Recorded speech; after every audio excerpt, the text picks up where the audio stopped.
Hello, everybody, and welcome to this week's episode of the Daytripper Photo Show. This is episode number 105. It's the Jessy Pesce Show, and that's because Jessy Pesce's on the show. Hello, Jessy.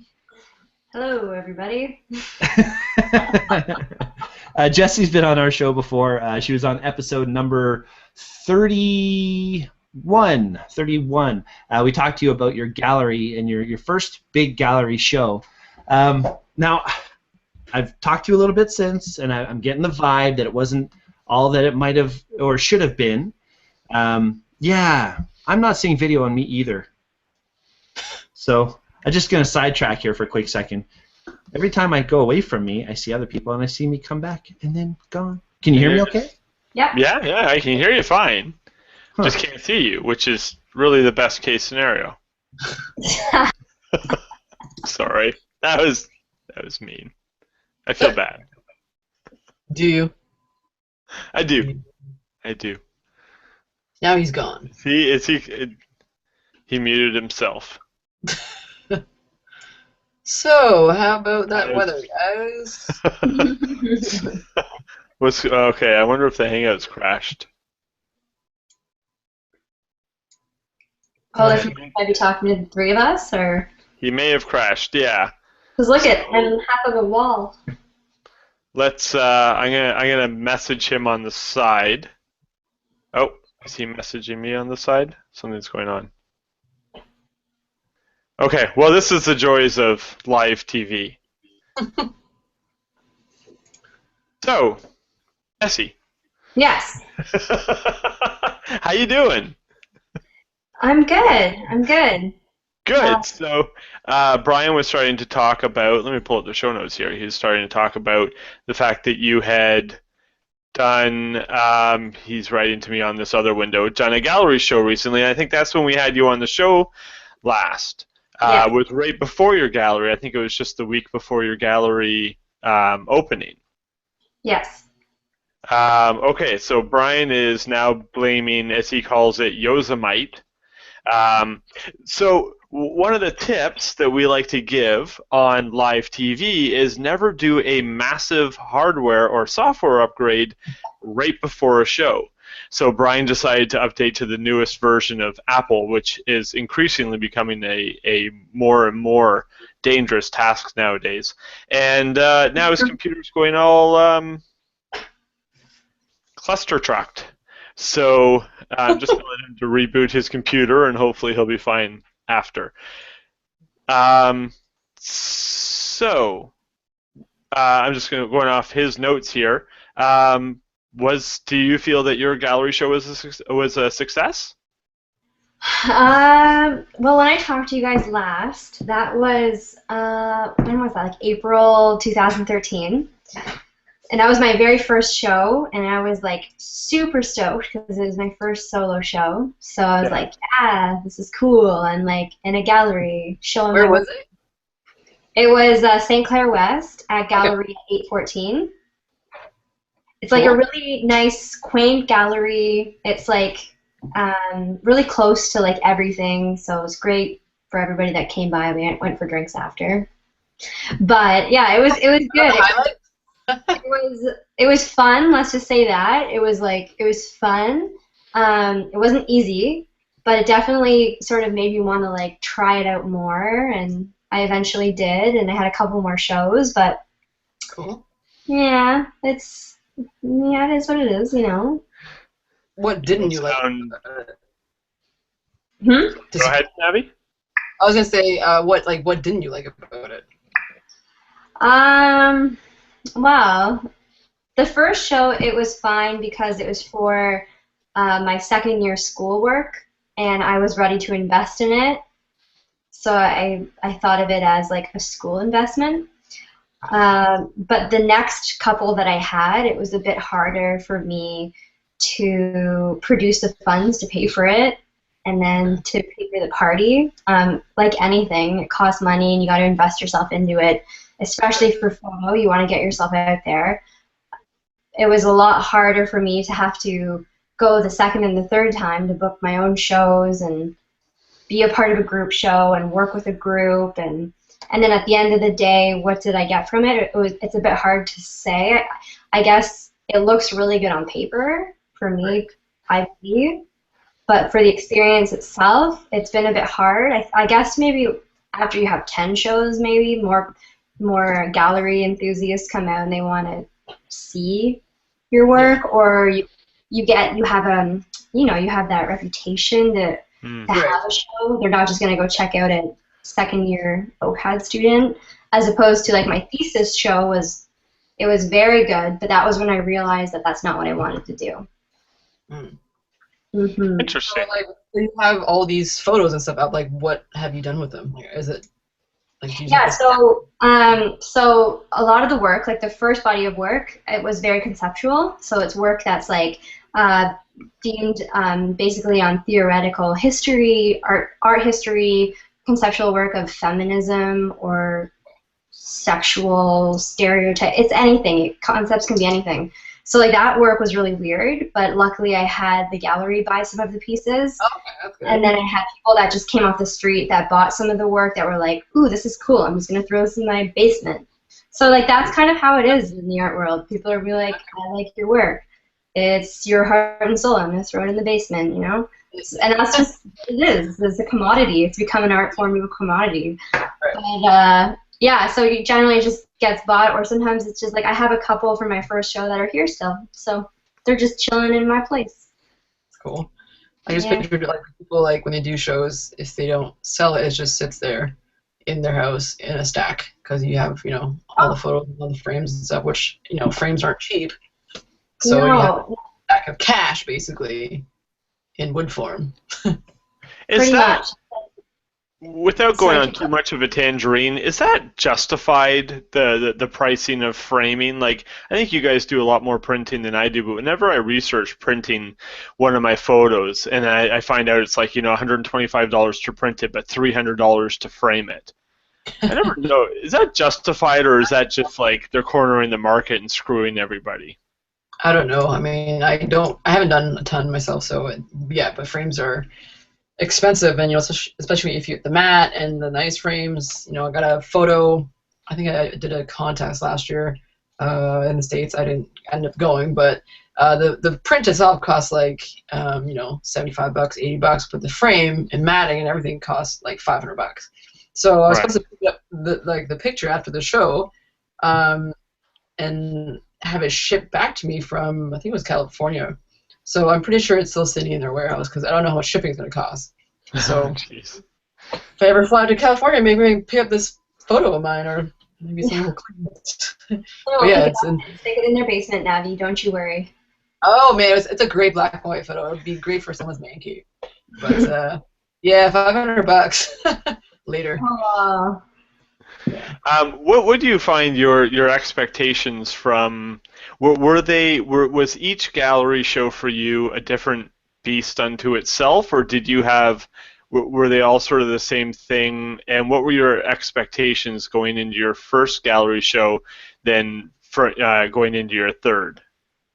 Yeah, so like going into the first one was very different from the third. So the first one was I got offered a show by this gallery because I applied, like I told you guys the first time, I applied to have my photo in their calendar, their monthly calendar. They ended up liking the work, so I went for an interview. We hit it off, and then they were like, okay, we'll give you a show for contact. You're a student. It looks good for us. We're representing students. So in my mind, I'm like, oh my gosh, the world is such a beautiful place. I'm getting blessed with this opportunity. But it's really, really hard to be out there as an artist, specifically a photo artist, because A, you're not taken seriously because you take photos with a digital camera. It's a whole conversation in itself that's different.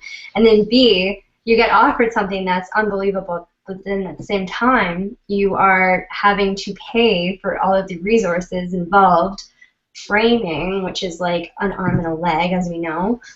Printing was a whole other thing in itself, which luckily enough I was affiliated with OCAD at the time, so they helped me print, but it's just there's so much to do with it that you never thought of. So then by the third time, my expectations for the show, my last show that I've done, it was so different. I printed 2 images, framed 2, of like a body of 5, so I only did 2. and that just like kind of shows you like how like I just narrowed it down, focused my work, and was like, this is like what I'm investing into it, and this is what I think is going to show off my work the best, and not be so bouncy flouncy with it like I was the first time, because it's How many not. did you first time? How many photos did you have? 14, but there were like some small, there were some big, there were like 30 by 40 prints, like they were big, so it's like, Wow. yeah, it was quite a difference. So then I went from my first show that big to like my second show was 8.5 by 11, varying to 11 by 14, and I think there were 10, and then my third show was 12 by 18 with a mat and a frame, plus a mat and a frame, so yeah. Your fourth show will just be a piece of paper taped to the wall that says, suck it. And then I think I honestly understand, like, RJ Mutt, like, when he put a urinal on top of a stand, like, geez Louise, art is something in itself. I don't even know what to say. It's so subjective. That's the thing, right? It's like you go to museums and you see this piece, you're like, what? Like, anybody could have done that. I remember I was in New York and I went to, the Museum of Modern Art, and it was a canvas. I can't remember who the artist was. It was just basically a blank canvas with a slash, like a cut through it. That's it. I was like, Yeah. okay. It makes you think, but next, I don't know. I don't see that kind of stuff. So Yeah. It's really hard because like I just spent like I spent a lot of money going to art school, and a lot of people say like, why would you pursue art school if you already know, and like you can already shoot technically? Why are you going to art school? What are you going to learn there? And I felt there's like fundamental cultural aspects that are important to me as the type of learner and like type A personality that I am. I'm interested in understanding people from the form of their feelings as opposed to logic and science and being able to measure something. So that's where I'm interested in art. Am I interested in art as a commodity to sell, and like the commodification of my manifestation of art? No, I don't. I honestly think that some people are going to get lost in the art world thinking they're going to make a living off of it. I don't think that's what it's about. And unfortunately, our culture is so thinking that a career obviously is based on making money and providing life for yourself, but going to school for art is not going to do that. It's a completely different realm. You know what I'm saying? Yeah. No, I get that. Yeah. I have to back myself up for going to art school, but that's like. Do you think your third? Of course, you can never speak 100% about what your future holds, but you think your third gallery would be your final gallery? No, probably not. Like my second gallery show actually was for my initiatives in Kenya, where I support an orphanage. Next time I go to Africa, I think I'd enjoy photographing more landscapes and bringing them back over here and printing those off, because I just enjoy the process of printing, and I know there's a good network of people that I know that enjoy spending their money for a charity purpose, knowing that money will go back, but having something tangible to come out of it. So that's sort of where I see myself going. Will I make money from it? No, and that's not the point. I think it's just being able to have that community and that network within something that I love, and being able to show somebody what I believe in through that. But I don't know if that will happen anytime soon. I think Interesting. it's weird to think, but I don't think it's always about the money, right? I was talking with a friend of mine about jobs, and he's like, "Why you could be doing this and making so much more money, but I would hate it. Like I would rather be doing something I love or like and make a little bit less, like art or photography, than be going 9 to 5, sitting in a cubicle and hating waking up every day going to work." So, obviously you need money to live, and money makes the world go round, but it's nice to do something that you like. So. Yeah, absolutely. Well, I think So, that's why Brian. a lot of us. Oh, Yeah. Hi. How are you? Brian's back. Hey, Brian. Hang on a second. This is all messed up. Let me get my lens pen out here. Oh. Sorry. My camera's all out of focus, so I thought that might help. Anyway, as far as I'm concerned, any artist always has a second job, a full-time job. Any, at least successful artist, has some sort of other mode of income to keep themselves going when they can actually enjoy spending time with their art. Because, as you guys say, it's not the most lucrative career to be an artist, per se. There has to be a twist. There has to be something that sets you apart from everybody else, or you're another artist. Is this something that you guys have come across? Yeah, I actually have a funny story about that just from this last weekend. I was hired to shoot a bat mitzvah, and I showed up at the bat mitzvah, but it was the bat mitzvah girl, Abby. It was her grandparents that paid for me to be the photographer. And so I showed up, and I'm doing this sort of family pictures beforehand. I'm getting everybody lined up and stuff like that. And the mother looks at me, and she's like, "So how did my mom hear about you?" I go, "Well," and she was very anxious. She was running around getting the tables ready, getting everything ready, just kind of nervous that something was going to go wrong. And I go, "Well, me, your photographer, got hired because I am your mom's computer technician." And her face just goes white. And I'm like, "Yeah, so that's sort of my day job, and I do this as well." And she's like, "Oh, so you do both things?" And I was standing on a chair because I was doing some group shots, and I got down and I showed her the pictures I had taken so far, and I'd only been there for about 20 minutes, and she was almost in tears just at those. So she's like, "Okay, you've made me feel a lot better about this," and but it's true, yeah. I mean, photography is my passion. I love computers, but I wouldn't be able to live off photography alone. Mm-hmm. So I do need that secondary income, and it does open other doors. For sure. Okay, now, obviously I've been gone for a little bit, and sorry, my whole system crashed. Yosemite, I'm telling you, it's Yosemite. Now I can't use my real camera. I'm just using my Mac cam. But where are we so far right now with what we're talking about? We're pretty much around here, where I have highlighted in the notes. There's a couple questions in the middle that I missed, like how do we gauge what is a success? Maybe we want to touch on that quickly, but so we sort of filled in that section. Cool. Well, how do we gauge the success of a gallery show? I mean, what is a gallery show supposed to do? That's my biggest question. Like, is it supposed to make you lots of money? As we talked about, it really doesn't do a lot of that. Is it supposed to just attract more people to your art? Is it supposed to gain you recognition from your peers? Or is it something that you do just to gain experience from? So I don't know how much of that you might have answered already, but what do you think, Jessy? Like, what was your whole reason for getting into the gallery gig, so to speak? Well, first off, OCAD is a very fine art-based school, so based on theory, conceptual art, and interested in art for art's sake. And so when I got offered the show, I had done it for that reason alone. Then I pursued it from the charity aspect to make money for the charity. And then the third time around, I think this is really where I could really gauge with you and like the way that I did it for the reasons that I did it. It was mostly because I wanted to show off a body of work that I've been working on for 2 years, and I wanted to share it with a community that was invited into this show that otherwise wouldn't be engaged to it whatsoever. So there's like elite class of people that are not, I wouldn't describe them as elite, but in terms of like their taste, they go in and they see every show they possibly can, and some of them buy, some of them don't.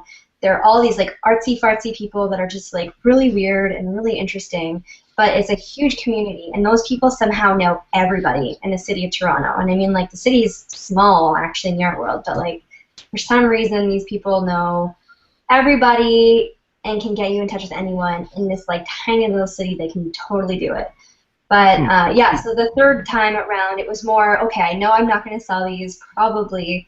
Let's just try to cater to and meet these people that are interested in this and see what can come of it. So that's how I went into it.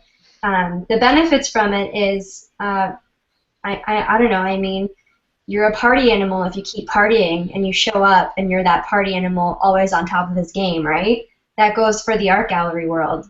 You are the art gallery schmo of Toronto if you go to every show, if you're always appearing there, if you're always showing every year, it's so exhausting. My friends that are commercial photographers in the city that have a private practice and exhibit work, I seriously kudos them, because the fact that they're working like, you know, as overtime, like you don't work 5 days a week, you're working overtime in the business of photography, and then pursuing a personal fine art work, and then exhibiting it, and still in that crowd, like it's hard work. It's all encompassing. Yeah, it is. It is, absolutely. It's completely rewarding. It's really interesting. You have some really great conversations, and it's very complex characters you meet, and they challenge you to think. Do you get that every day? No, I personally no. I would say no, I don't. So I like being a part of that. It's just really, it's a really hard. You have to put yourself into it. Well, you know what? That's not something that you want to do all the time. I mean, you could be at the top of your field, but to continue that every day, every month, every year, yeah, that's a tiring thing to get into. Yeah. What do you think is the most important thing you gained from the entire experience? Well, I realized that, you know, my idea of photography was that photography is going to be a career for me. And that's what I thought being a fine artist too would do for me, and it's not. Like Navi said, she could go do something and make a whole bunch more money working, you know, 8 till 5, driving, sitting in traffic for 2 hours a day. Like, who wants to do that? Nobody. Like, I personally, I'm gonna fight for what I love doing. So now it's like me pursuing photography as a business, but still being able to pursue that creative outlet, where maybe sometimes I don't get paid, but that right now is where it's changing to, where I know I have skills in this field, so I want to pursue that and still balance it with work that, you know, is creative. Nice. What are you doing right now? So I'm shooting commercially still in the city. I've been shooting for a couple magazines and working with fashion. That's another conversation. That's another one that's just as fun as the fine art world. Let me tell you. Oh, no. But, yeah, you know what? Right now I'm working in advertising and a couple of jobs here and there, which is fun. But right now I'm really focused on weddings. Every once in a while I shoot a wedding, shoot an advertising job. Those are just my jobs for now, and I totally understand when people are like, you have a second job, because I went through that, and for some reason people don't take you seriously, whether it's photography or another job, and you take on a second job. It's like, it doesn't somehow, you know, not validate what you're doing, but yeah, I don't know. I'm just doing what I'm doing, just trying to shoot, hopefully. That's what I love. Well, good. Keep doing it. Now, we've talked about shooting, what you want to do, the things that you're passionate about. Do you find your taste might have changed since you did your first gallery show to where you're at today? Yeah, no. Like, I remember when I did my first gallery show, it was all black and white, and it was portraiture, which I absolutely love. And I remember my teachers telling me, like, you really have a thing for black and white. In my head, I'm like, black and white is for people that can't properly color balance and, like, edit properly. Oh, that's so funny. I just talked to Blake about that the other day. He was saying something about a photographer who's doing a lot of black and whites. I said, well, do they do black and white because they love black and white or because they just can't do color? It's so true. No, I totally agree. That's like, I'm a Henry's employee at heart. I understand every kind of judgment that people have on photographers. We have, because we understand technically about cameras, editing, software, and everything. So I would be like, okay, so someone thinks I'm a good black and white photographer, great. I'm not even shooting 35mm film black and white, or like throw me at 120. Like, I'm not even doing that. How is that fair? People are calling me good black and white, but for some reason I do. I feel like I'm still doing the black and white thing, which is weird. But yeah, I don't know. I love the contrast that you can get from black and white. I mean, by taking a color image and flipping it to black and white and getting a different feel to it with the contrast and with the textures and so on, I get it. I love black and white too. But yeah, I hear what you're saying. I mean, you're not shooting original film black and white. You're not visualizing black and white. You're creating the look after the fact. Yeah. Yeah, like people That's all right. in black and white and see it that way, I think it's a special skill, because you know it's one thing to be able to see it before you shoot it, right? Or having the photo and changing to black and white and thinking, oh, that looks good. Like, some people can shoot in black and white and it looks awesome, and I can't see it like that. I don't have that skill. Yeah. Well, marketing wise? Like, how do you get yourself noticed? How do you get yourself out there for people to want to see your stuff? Yeah, no, it's all word of mouth, and I always am pushing I have a few websites, all that cater to different types of work that I do. I don't want them to sort of intermingle, because I know some demographics, like clients, don't want to see my wedding work, and some of my wedding clients are like, wow, you shoot that stuff, so it just depends on who's looking at what. But yeah, I'm sort of like, I'm all over marketing. I enjoy the business of it. I absolutely do. I enjoy sending out like postcards. Like I have on hand, I actually just got these done like a month ago. But they're these amazing little postcards you can like make. You can't really see it, but I send it out to all my editorial work and people, so that I can like say to them, thank you for whatever, had a great shoot, blah blah blah. I'm always sending out thank you notes. I never stop thinking of my clients, like everybody, like every one of them, weddings or editorial or advertising. Always say thank you. What was that you said, Navi? That's so nice. It's a good idea, and it takes a lot of time. I mean, that's almost a full-time job right there. Well, yeah, so like when I'm sitting at home on a Monday and like my friends will call me saying, what are you doing? I'm like, well, I'm sending out my thank you notes because it's very important. Yeah. But it's always good. Like you can go on to websites when they're like, they have that 50% off deal, before 12 p.m. or 12 a.m. and then you just like do it really quickly. I have everything ready. Everybody likes getting that kind of stuff. You feel special, especially in this day and age when everything's like email. Like I'm guessing mail that isn't like a bill. Exactly. When I get a letter, I'm like, I'm gonna remember you and I'm gonna recommend you. Like that's a huge thing. Yeah, my big fear with that kind of thing, though, is the fact that, it's one thing to be diligent and get your name out there and keep yourself in people's eye. It's a completely other thing to do it in a really annoying way. Yeah. And that's my biggest fear is no matter how hard I try, every time I make a post, I'm thinking and I'm rereading it. I'm just like, oh, that's just awful. And then I just know that I'm going to cause more harm than good, so that's what I just hit delete. It's a total balance. I agree. It is hard. As long as you just remain like true to who you are, then I think people will understand it, right? Ah, you see, there's the key. A good artist knows who they are. That's important. Or a good artist is always at least trying to find out who they are. Sure. Yeah. But I'm an okay artist. I have no idea who I am. Trying to explore and find out. There you go. I know who you are, Gabriel. I'm constantly trying to be the man my wife thinks that I am. So that's all I strive for. Oh, I could never achieve that. Good anyway, luck. Yeah, right. So, Jess, I was looking through your website, and I noticed something pretty cool. One of the things you say is you're a foodie. Yes. I keep on looking up to this other camera, by the way. In case I'm staring off into nowhere, I'm back here now. Anyway, so you're a foodie. That's awesome. Like, I know Navi is an amazing food photographer and becoming quite the foodie herself. You guys should really, hook up and do a photo shoot or something together. And drink, yes. And drink, yes. That could be later on. Navi's food posts kill me. I'm like, what are you doing? Why are you doing this to me? I'm already hungry. That's the key. You gotta make people hungry. You gotta lick your phone. It has to be lick your phone worthy. That's the hashtag, lick your phone. Yeah, lick your phone worthy.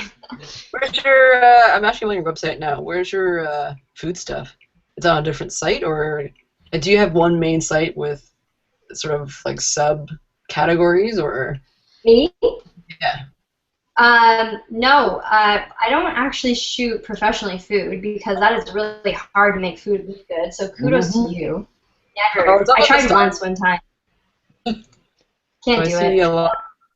I'm just saying I love food. Brian knows that about me. So Navi, when you're doing a food shoot, give me a call and let me know when you're done with it. Actually, don't, because don't you spray with hairspray or something? Yeah. Fancy plate. Some really great like portraiture work here. I'm always into lighting, so it's always really cool to see interesting lighting setups and sort of you use what's it called? Looks like you use gels and stuff. Yes. Yeah, it's always kind of cool to see how those are used. And you got some really good stuff here. Thanks. I'm kind of getting distracted now. Squirrel. Talk amongst yourselves. Food. That's a new squirrel. Okay, now Jessy, I know you got to get up early tomorrow, and we're around the time that I told you that I'd let you free. So before you go, I'm just going to ask you a quick question. I was looking through your website again, and I noticed it says there, you know, stuff. Camera gear, check. So obviously you like your gear. So maybe you can just kind of tell us what kind of gear you have in your kit right now. What's in your bag? What's in my bag? Well, I have a Canon. Check. That's just it. Check. Canon. I'm check. so outnumbered right now. This is. I know. It's 3 against 1. I don't know if we've ever had a show like this. Nikon's actually. Well, that's another conversation. We'll save it. So I got a Canon. It's just me. I'm slowly taking over. Yeah, really. He's infiltrated the system.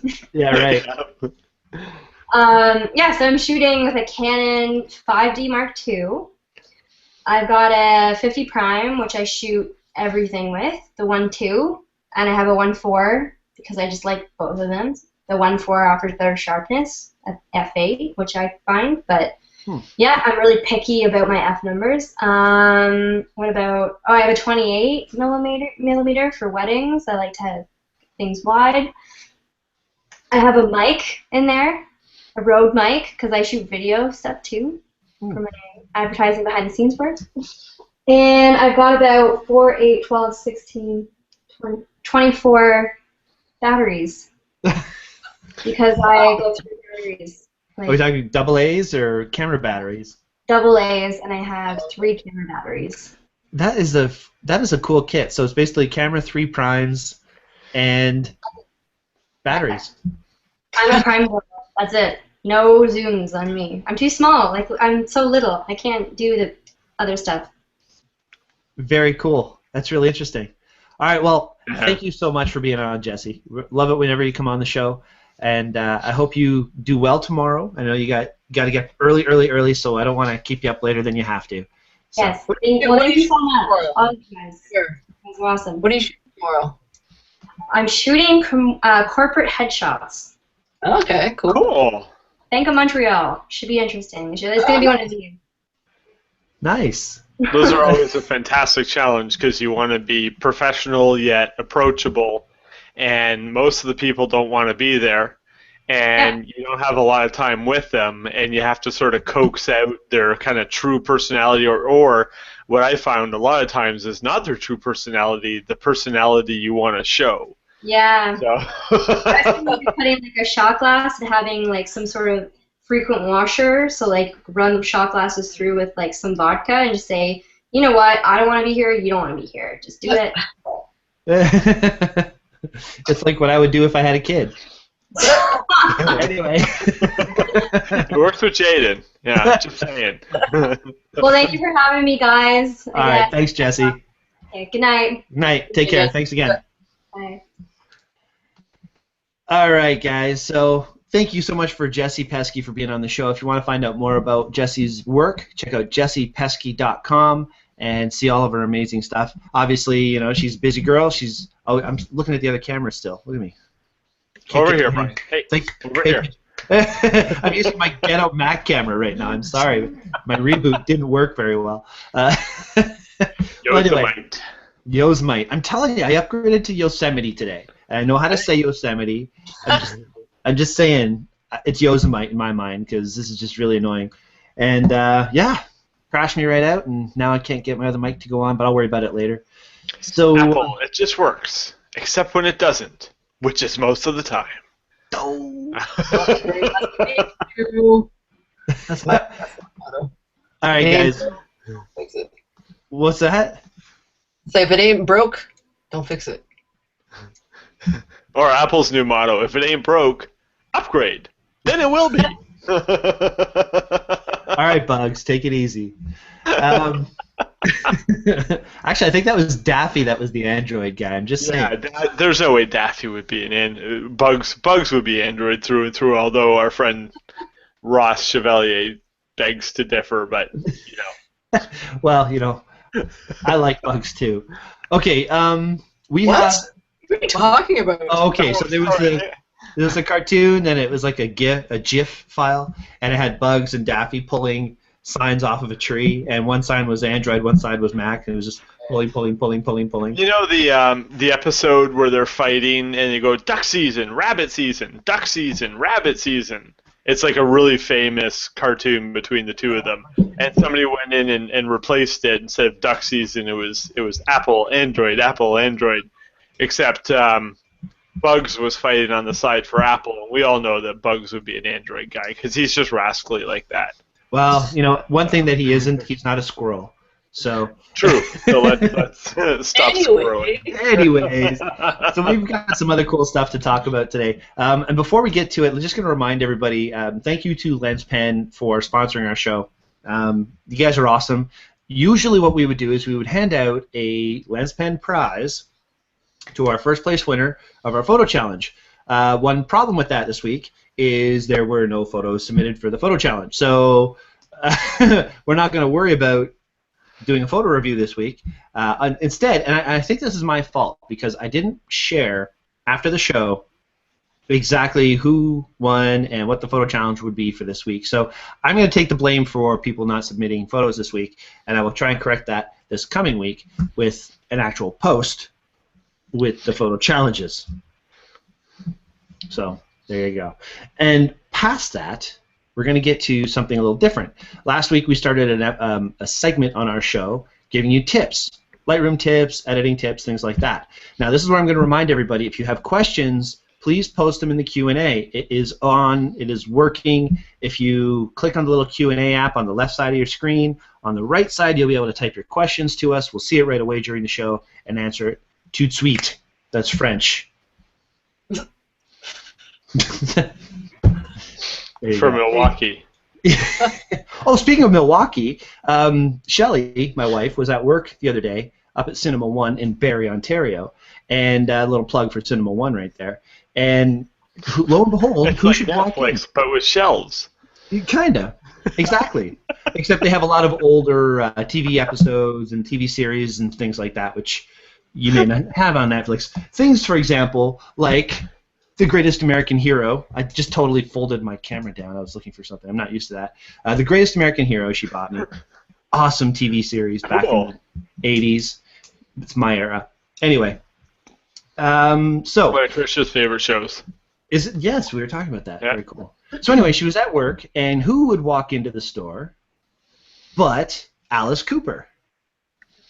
Alice Cooper. He was. That's pretty cool. He was having a gig at Casino-Rama, and he loves going to Cinema One, and he stopped into the store there, and so she's watching Alice. I think of Alice Cooper whenever I hear of Milwaukee, because on Wayne's World he gave them a lesson on Milwaukee, and I go all over the place. Anyway, on to the topic. And then they did a throwback to that on Anchorman. Did they? Yeah, where he was saying, yeah, was it? No, it wasn't Milwaukee. Okay, never mind. All right, next part of the show. It was a different. He was talking about a different city. I thought it was Milwaukee.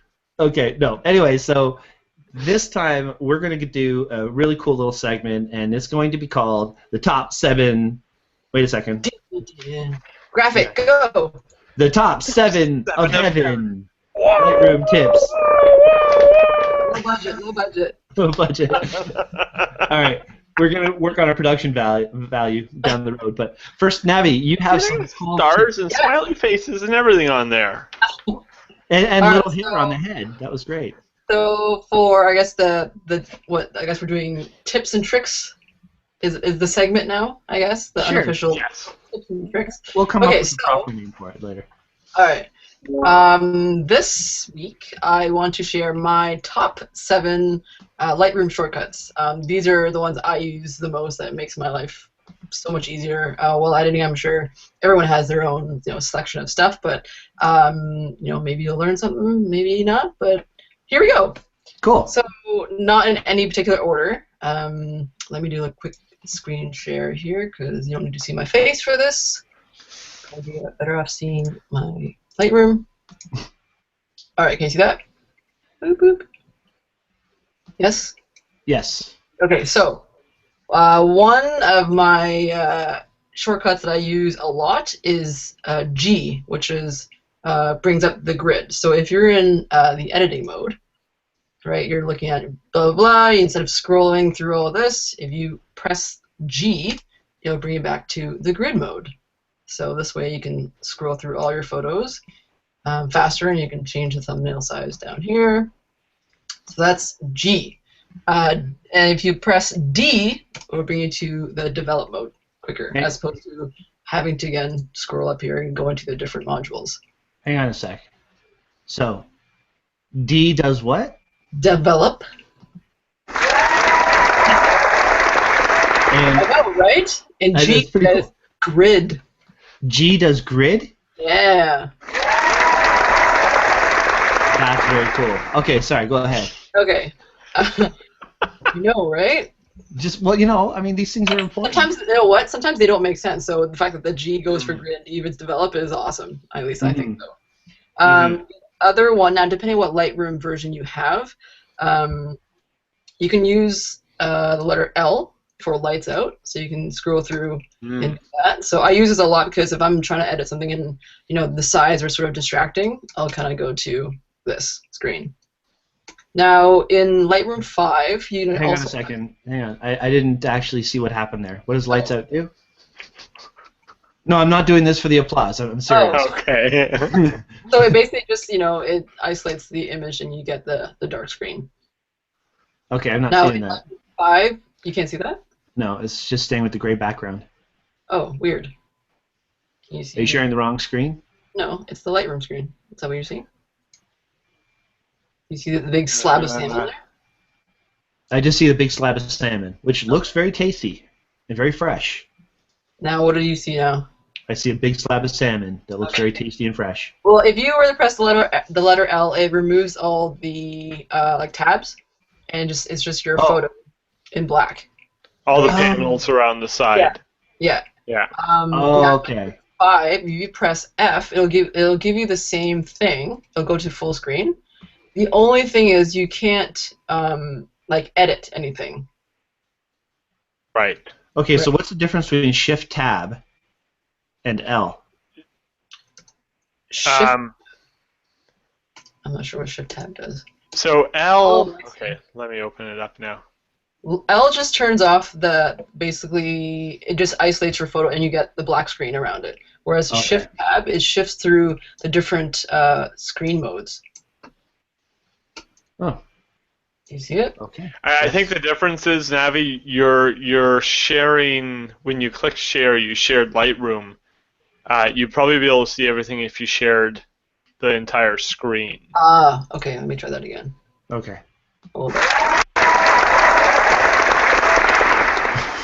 How do I share desktop? Yeah, desktop 1. Okay. There. Okay, so you see. So it'll probably just say desktop because you only have the one screen. Okay. Now do you? Perfect. There we go. Okay. There you go. That's beautiful. That's excellent. So this is L. This is lights out. Right. So this, I use this a lot because it makes it easier for me to see what the photo looks like. Good. In case someone's sick of seeing salmon or some tomatoes. Now F will do sort of the same thing, but you can't edit in it if you just want to look at the photo. Whereas in L, if you're in the develop mode, you can still, zoom in and do stuff. Mm-hmm. Cool. That's a good tip. Now the difference. Sorry, just to cut in here quick. So with Lightroom, I think we're on Lightroom 5 now, right? Yeah. Mm-hmm. So in Lightroom 4, you would hit F, and it would cycle through different full screen modes. Right. Where it would go to different degrees of full screen. Whereas now if you hit F, it goes completely full screen and kind of limits your control over that. So you can hit Shift F to cycle through those different degrees of full screen. Very cool. All right. Okay, Navi. Caps locks. If you have the caps lock on, it's like an auto advance. So let's say you're going through and you want to, you're calling your images and you want, to mark them, you want to save them or X them. If you have your caps lock on, it'll automatically go to the next image, so you don't have to keep pressing the arrow key. All right, so it's like an auto advance. Oh, that's a cool tip. Yeah, so No, I'm that not just is applauding for nothing. That's a cool tip. the caps lock. And so That's always frustrating because I go and I delete a frame and I have to skip forward and delete and skip, or throw it or trash or whatever and skip. If you flag it or you rate or anything, it just automatically goes to the next photo. So let's say I want to do 5-star for this, it goes to the next one. So just a little bit faster. So I actually complained when I was shooting jewelry that my computer was exhibiting that behavior and it was driving me insane, and it was Blake, one of the viewers of the show, that actually ended up writing me later and saying, check to see if your caps lock is on. That may be, so it was an unintentional feature that I was using. Huh. There you go. Next is the, I guess it's backslash key. I don't know, the one that's, well, I guess not next to the shift button, but below. One underneath the question mark?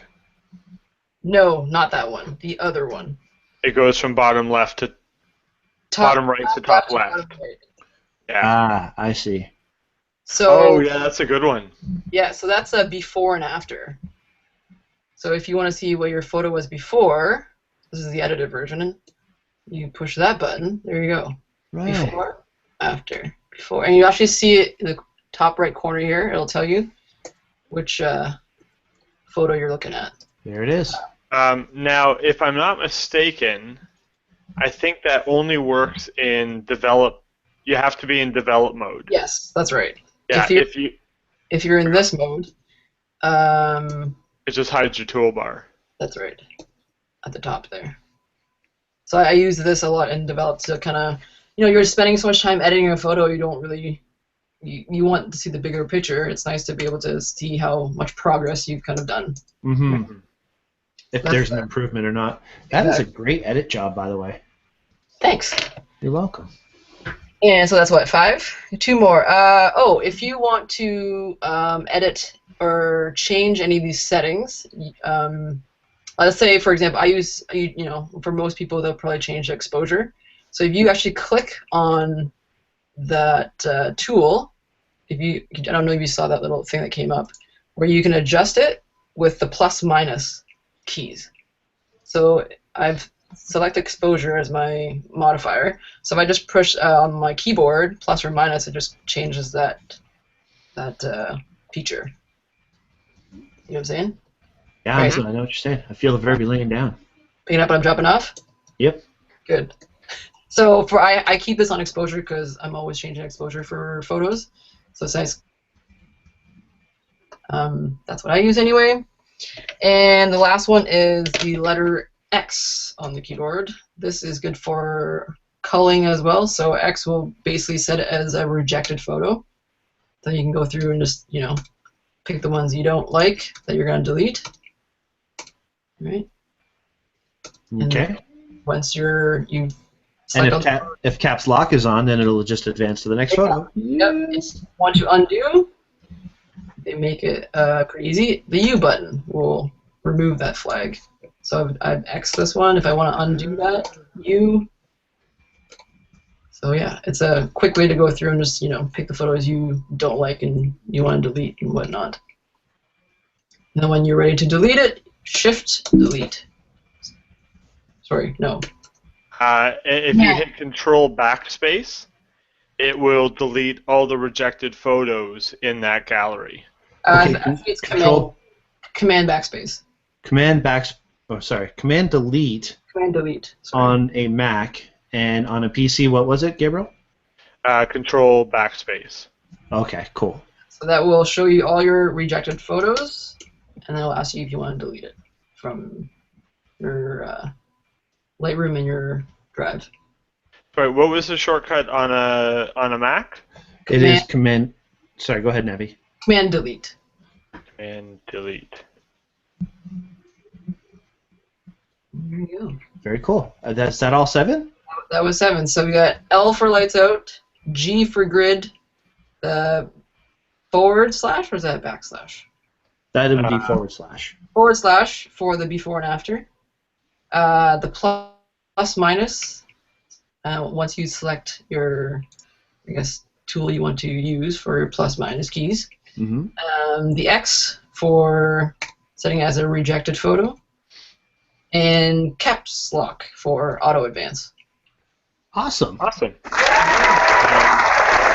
I've been recording those as you were going along, and they are now, if you want to review them, they are posted to a post in the Daytripper photo education section. Nice. On the site, and so you can go review all the awesome tips that Navi just made and practice them for yourself. Well done. Gabriel, you're so smart. It's teamwork. Yes. All right. Well, very cool. Thank you, Navi. That was awesome stuff. Thanks. So every week we're gonna pick a tip of the week, I guess, or some sort of thing that we're gonna name, and we're going to give people some good little tips that you could do with Lightroom. Next week, we've got a few good ideas. Or Photoshop. Or Photoshop, or some sort of edit. Maybe we'll even get Blake on here one day to go into how to do some edits on one or something else. We'll see how it goes. All right. So, since, again, there were no photos submitted for our photo contest this week, we're going to go back to the whole photo contest harder and easier challenge this coming week. So, for all of you who are watching right now, here are the photo challenges for this coming week. Are we ready? Do it. Okay. The straightforward challenge is going to be in honor of my little cat, who is no longer with us, unfortunately. We're going to call this Your Furry Family. So go ahead and take some photos of your furry family and submit them to the photo contest, photo challenge link in the photo gallery, or in the community, I should say, and that will be the first one, which is a little bit more straightforward, and everybody loves their pets. Everybody loves, I don't want to call it pet per se, but everybody loves their furry family. So go ahead and take a photo and share it with us. This will be Navi's favorite thing of all time. Cats, cats, cats. Everyone loves cats. That's what the internet's for, is cats. Exactly. I've decided that's how you become a famous photographer, clearly. Take cat photos. Yeah. Yes, The that's blurrier, right. the better. Oh my lord, no. No, doesn't have to be blurry. Just really cool photos of your furry pets. Or your furry family. I'm sorry. I think outside the box. That would be great if it's not a pet. Right? Yeah, and I got to be careful what we say to take a picture of, because that could be misconstrued. Okay, so also for the harder part of the photo challenge this week, for those of you looking for a real challenge, now everybody knows that there's these black and white 5-day photo black and white challenge things going on right now.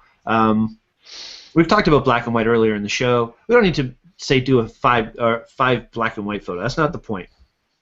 What we're going to say is a photo a day, a new photo a day, until the next show. So it could be any theme you want it to be, but I would like it if you were to actually make it into a theme. We don't want just random photos. Oh, look, it's a picture of my Bowen's light. Or I'll go outside. Oh, look, it's a picture of, a tree.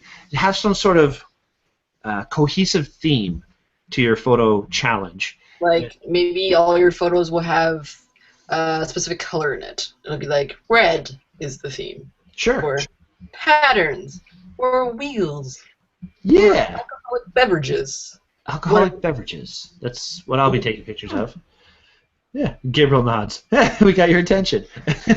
As they always say, apple juice is good for you, but whiskey.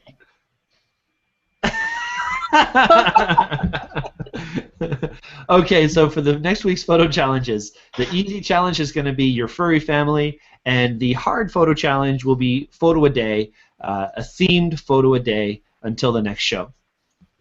Okay, so that's pretty much it for us this week. Again, I do want to thank... we each pick a picture of our own. Oh, right, I'm sorry. This is new. Do that? It wasn't in the notes. Yes, definitely. Go right ahead. Okay, so what Gabriel's talking about is, since we didn't have a photo challenge, we each went out and we found a photo we want to talk about. Just a quick. I keep looking to the wrong freaking camera. I'm right here, everybody. So, yeah, we're going to do a photo that we've each picked as something that we want to talk about. So, Gabriel, why don't you start off with your pick for photo? Okay. Wasn't expecting to go first. Okay, give me 1 second here. Oh, okay. Well, I can go. Oh yeah, if you wouldn't mind, because I'm just in the middle of posting this week's photo challenge. Oh, excellent. To the forums. That sounds Yes. good. There, Brian, did you see them? What's that? There's some questions here from some viewers. Oh, Why don't we get to those first? Let's do that. sure. It's great. I don't see them. You don't see them in the Q&A? No. Oh wait, now I do. Oh, if you don't have any furry family members, can you temporarily adopt a friend's family member? No, it's got to be your own. No, Michelle. It could be a squirrel in your front lawn. I mean, we're all partial to squirrels. It's true. It can be anything you want it to be. It doesn't have to be your own. And Lou, late joiner, caught the Lightroom tips. However, thanks. Big thing for me is printing in Lightroom. Can we talk about that? We can definitely talk about that. That could be another show. A whole show. Yeah, that was something. I don't do a lot of printing. I don't think Navi or Brian really does a lot of printing through Lightroom, so I think that'd be something we'd have to research first before. I do a little bit of it because I have to print client orders and that kind of stuff. So. Oh, okay. Maybe he can let us know what kind of, or what he's looking for, like, what does he want to learn, or he's looking just for general tips. So, yeah, let me know what you guys want to know, and I'll try to share my knowledge. Eat your brain and gain your knowledge. Sorry. Little zombie days are over, bro. Zombie humor. And speaking of zombie humor, this is the photo that I'm going to be sharing with us this week. Oh, congrats, by the way. Yeah, did you hear? I did. I got the email. Thank you. So this is me at work on Friday. It was a great day until I got home. But yeah, it was a fun day. I always like getting dressed up for the Halloween season, and I had all these plans on coming home and scaring the little kids, but that didn't quite pan out. Instead, this is a photo that we shot at work, and yeah, we had some fun with the lighting and a backdrop. A bunch of people from the community stopped by and said hello and took their photo, and it was a lot of fun. And it turns out that this turns out to be the the best overall costume at all the Henry's stores for the Halloween photo contest. So, yay me. Yay! Cue the clap, go! I don't have the clap ready. Ah. Clap back, do the clap back, do the clap back. Sorry, there's a little jaw rule moment for me. Okay, so. I'm so confused. I was listening to my music when I was mowing and jaw rule. It's very confusing. Yes. Okay. I'll never. I knew what song you were talking about. What was that, Navi? I knew what song you were talking about. Oh, I'll see okay, if I cool. can. You know how good I am with the jams on the show. Okay, so that was my photo I wanted to talk about. I had a lot of fun getting made up. I even did a time-lapse video of myself putting on the makeup. I was so excited to do this time-lapse. I had my GoPro set up here in front of me, and I recorded everything. I washed my hair. It came out. Started putting my makeup on. I recorded the whole thing. I did the time-lapse. I washed it back, and I was wearing my robe, and the whole thing was open, and my boobs were hanging out and stuff. And it was like, I can't show this to anybody. This is a total waste of my whole time-lapse. That's too bad. I mean, it's not like I'm an A cup or anything, but it's not the kind of thing you want to show the world. Yeah. Not a B cup either. I'm small. Anyway, Navi. TMI.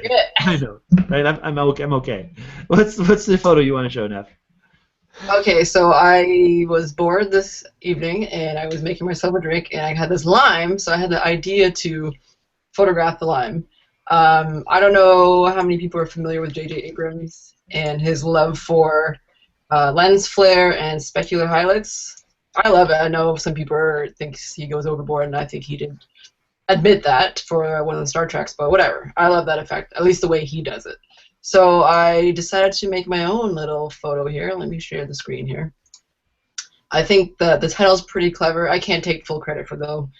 Devin came up with the title for it, but wait Well, for actually, you it. can take full credit because, you know, you guys are pretty much common law now. So it's All right, 50-50. If he comes Get up it with up. an idea, it's like 50-50 yours, right? So Done. there you It's go. all mine.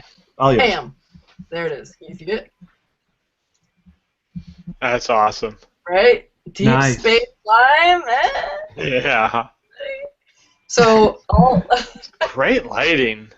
So there's like all this specular highlights kind of thing. Lens flare was all done like in camera. Like there's no fake Photoshop lens flare because I wanted to see if I could do it. So you like with a spray bottle, or do you just have No, a that's really actually dusty lime. apartment? Lime zest, grime, whatever. Like Devin was, we just tried to time it, and Wow. when he would squeeze a little piece of lime and get some of the juice. I guess. Yeah, and I just did some high speed stuff to capture it, but that's it. Awesome. Yeah, so it's pretty fun. So that's my ode to J.J. Abrams and his lens flare. That's great. Make sure you post that to the community. I will. Lovely. And he's doing the next Star Trek and the next Star Wars movie, isn't he? Yes. Yes, he is. Yeah, so I'm excited beyond words. Yeah, he actually made me a Star Trek fan, so.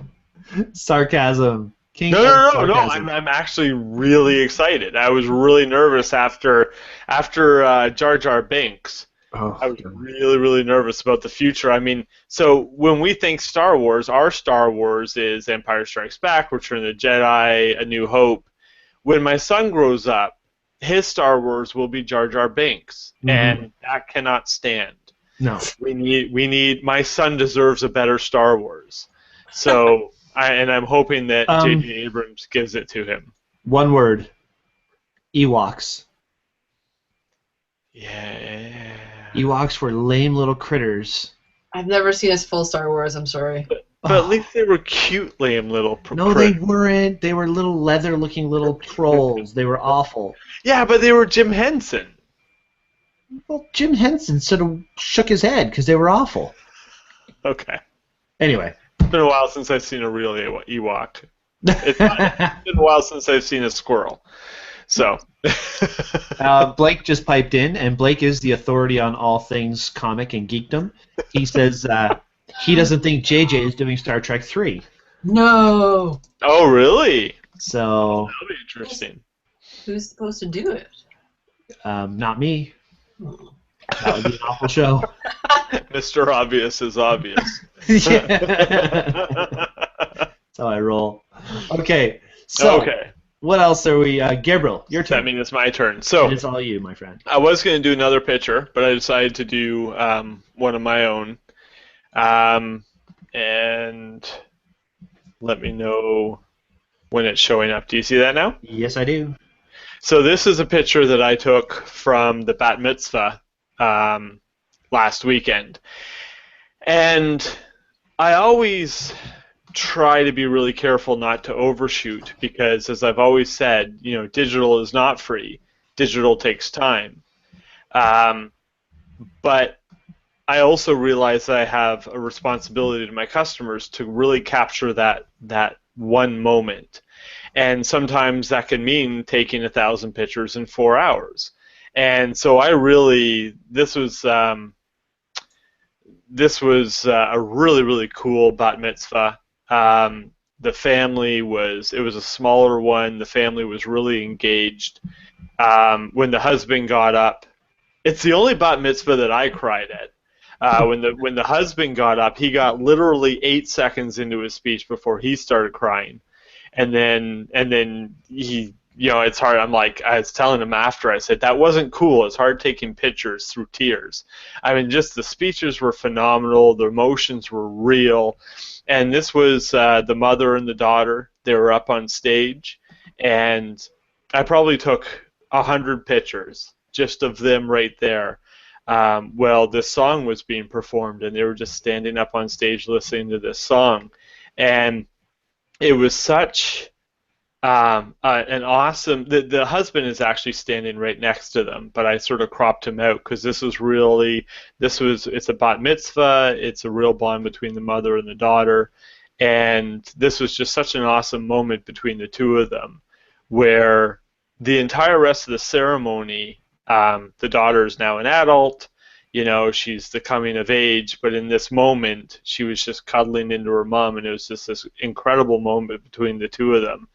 And I've shared this image with the family, and they just have gone completely gaga over it. Nice. So, yes, I took 1,000 photos. Yes, it's going to take me a long time to go through them. But I feel like, sometimes you owe that to your clients to overshoot and make sure that you really get that moment. Absolutely true. And that's my picture. Very nice. I was gonna share a photo that I shot on Saturday at wrestling of one of my favorite wrestlers, Asylum. He's actually getting called up to WWE, and he asked me to do some portraits for him. And I decided not to share that because it's still kind of under wraps what he's doing, so I couldn't go there. That's all right. It was all fun. Okay. Thank you, guys. That was interesting. Lots of cool shots. Anything else to add before we say goodnight? Thanks again to Jessy for coming on. That was great. Yes. Galleries is something that I've never, ever given any consideration to, and it's nice to get a little sort of peek into that world and the mentality and the thought process that goes in behind that. Definitely seems like a lot of work. Mm-hmm. And that, I think, was the big kicker, is you have to stay at it all the time. I mean, it has to totally encompass your life if you're going to make anything from it. Sorry I missed the first half of all that, but, Might. Yo's might.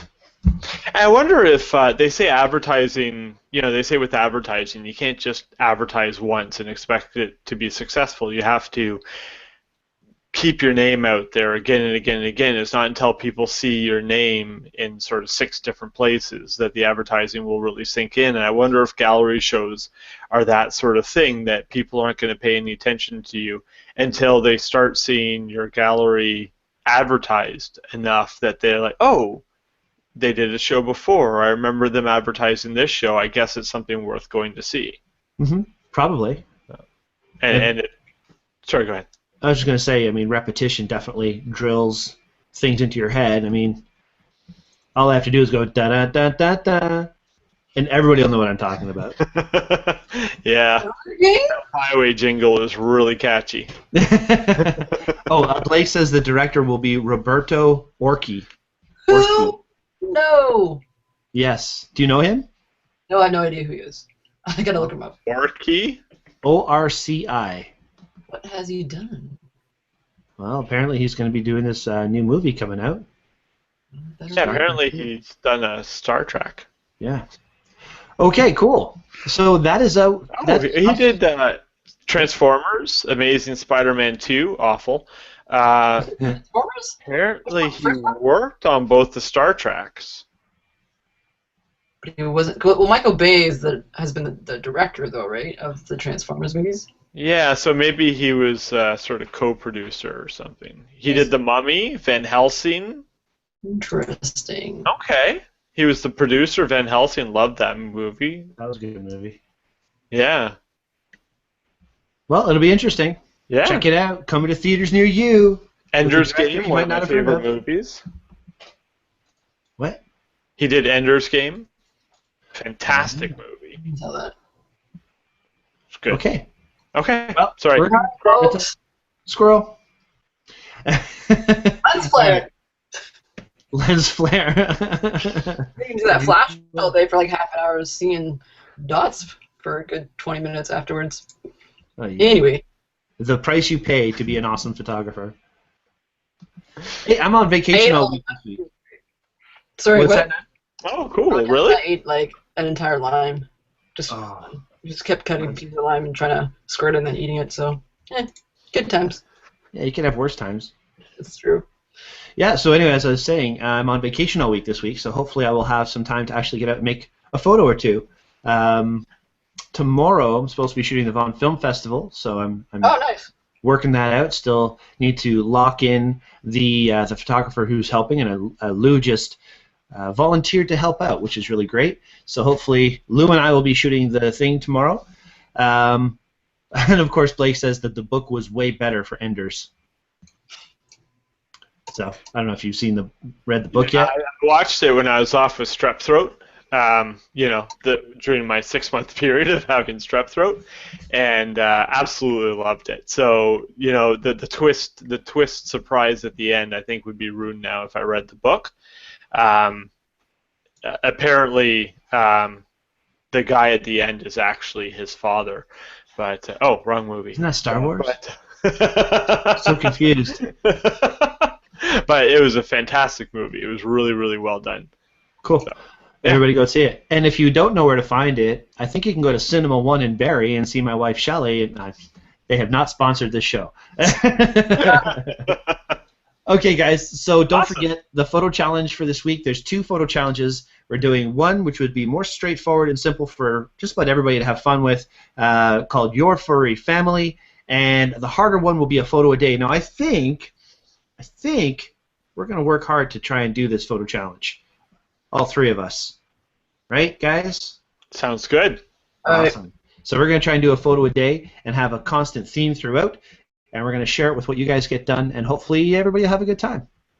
Next week's show will be called Personal Projects. We're going to get into things like this, a photo a day challenge or a 365 challenge, and do they help you or do they just piss you off? We'll talk about it. What? So a little bit of both. Column A, column B, right? Yes and yes. The farthest I've ever gotten in a 365 challenge is 16 days. So this 7-day challenge might be just pushing it for me, but I'll do what I can. Okay, everybody. Thank you all so much for watching. Gabriel, where can folks find you to hire you for your awesome services? Because you don't have a lower third. Nobody knows who you are. Yes, you're absolutely right. Well, so I'll just tell them. If you would like what I've been doing more and more lately is bar mitzvahs and bat mitzvahs.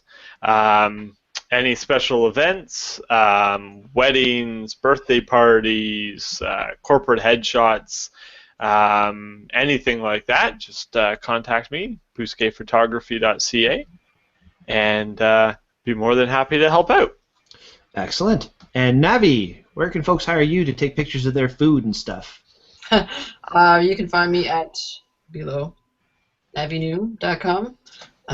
You can check out some work there, or if you have Instagram, I post a lot more frequently on there. It's Optimus Fox at Optimus Fox on Instagram. So if you want to be hungry when you're at work and have no food and want to look at photos and to look your phone, that's where you'll find it. So. I was at a customer's today. It was 3 o'clock in the afternoon, and I hadn't eaten since dinner the night before because Trish was off sick today, and I was just crazy getting Jaden ready for school and everything like that. And I was sitting there, and I was going through my Instagram. I saw one of your pictures, and I actually ended up ordering a pizza to my customer's place. I don't think I have a pizza on there though, but. No. I misspoke. I saw one of your pictures and ended up ordering a pizza. Gotcha. Because she made you hungry, so you just decided. I was already ravenous, and that just pushed me over the edge. See, now you're welcome. You got to turn this into somehow, instead of them ordering pizza, they order your photography.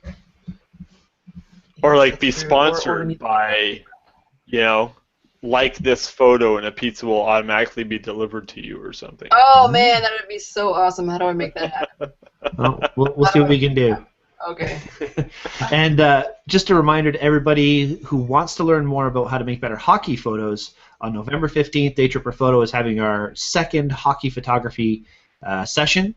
We're going to be shooting 2 full games. We're going to have an hour class before, an hour and a half break in between with photo review, and getting to understand how your settings help you in the first game so that you're better prepared for the second game. We have all the Sigma lenses coming for this thing. This is November 15th. That is a week from this coming Saturday, and there's still some space open, so please, guys, if you're interested, go to www.daytripperphoto.com right there and register for that session before it's sold out. All right, that's it. we're done. We're going home, and we are home. We're gonna sign out of here and be I got home. a song for you, Brian. I got a song for you as we roll out here. Are you ready for it? Ready for it? Hit it. Back, we gon' clap back, we gon' clap back, we gon' clap back, we gon' clap back, we gon' clap back. See that? I'm doing the white man overbite. And good night. You did well on that song. All right, cool. Good night, everybody. Have a great week. We'll see y'all next time. Bye-bye. Bye.